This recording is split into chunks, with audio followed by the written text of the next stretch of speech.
Welcome back to the World Revolution News. I'm Emily Pankhurst, and today is September the 16th, 2011. Today's episode is on the Federal Reserve. In addition to our report 3 weeks ago on the Federal Reserve audit, we have found some additional loans turned up by Bloomberg News. Again, we turn to Thomas Jefferson for our Federal Reserve reports.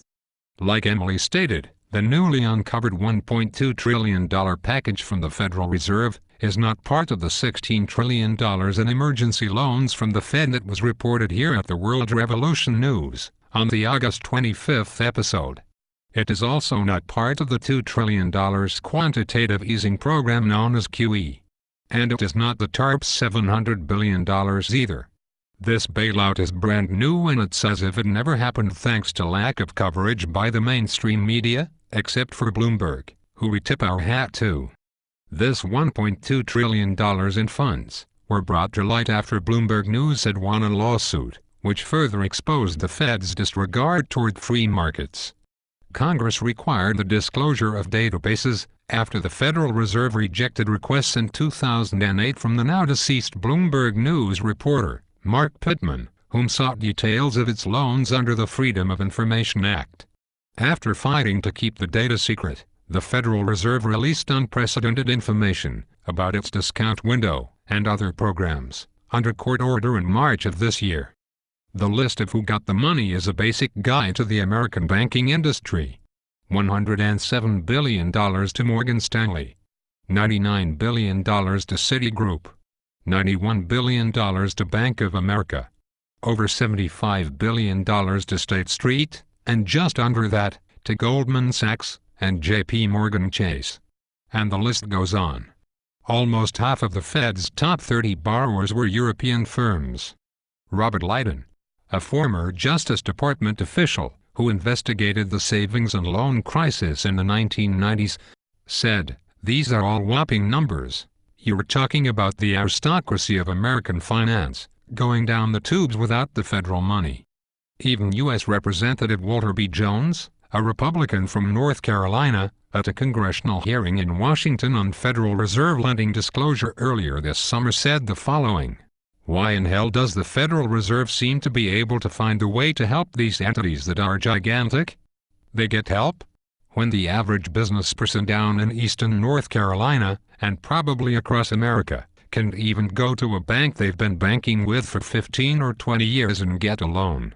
University of Pennsylvania finance professor Richard Herring, an authority on financial crises, is suspicious, saying that some banks may have used the program to maximize profits by borrowing from the cheapest source, because this was supposed to be secret and never revealed. And he went on to add that access to Fed backup support leads you to subject yourself to greater risks. If it's not there, you're not going to take the risks that would put you in trouble and require you to have access to that kind of funding. End quote. What you're looking at is a willingness to lend against just about anything, said Robert Eisenbeis, a former research director at the Federal Reserve Bank of Atlanta. Now, nearly 3 years after the Wall Street crash and government bailout, no serious financial reforms have been implemented. There have been no breakup of the banking monopolies. Not a single major banker has faced prosecution, and those responsible for the worst crisis since the Great Depression have not been held accountable.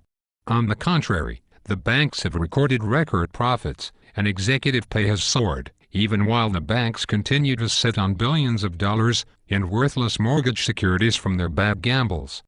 Even the Obama administration officials are pressuring New York Attorney General Eric Schneiderman to drop his opposition to a Wall Street-backed settlement of charges arising from the bank's forging of foreclosure documents.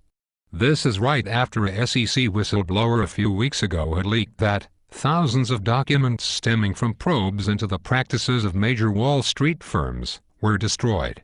Regulators are not going to go far enough to prevent this from happening again, said Kenneth Rogoff, a former chief economist at the International Monetary Fund and now an economics professor at Harvard University. The current system is in shambles, and the United Banking Cartel is aware of this, but they prefer financial smoke and mirrors backed by their corporate-controlled media, rather than the revolution at hand. The government debt in the US, Europe, and Japan has grown to such heights that it is literally unsustainable and will never be paid. We can't hide the fact that the economy in question was built on perpetual debt and created out of thin air. No matter how much the mainstream will try and spin otherwise, they can't fool us about the gap between the rich and poor that is growing. The big banks will continue to raid the world's coffers by any means possible until the end. Let's try and put $1.2 trillion into perspective.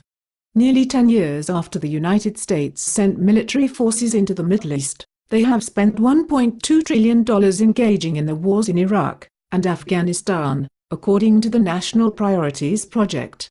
With $1.2 trillion, the US could also have done any of the following every year, for 10 years. Provided 63 million scholarships for university students.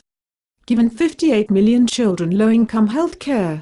Provided care for 14 million military veterans. Hired 2 million firefighters.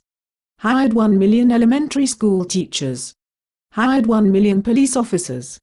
Installed 69 million households for wind power. Or 26 million households for solar energy. So remember that it's the United Banking Cartel versus us, and not me versus you, for we are the many, and they are the few. Have a good weekend, everyone.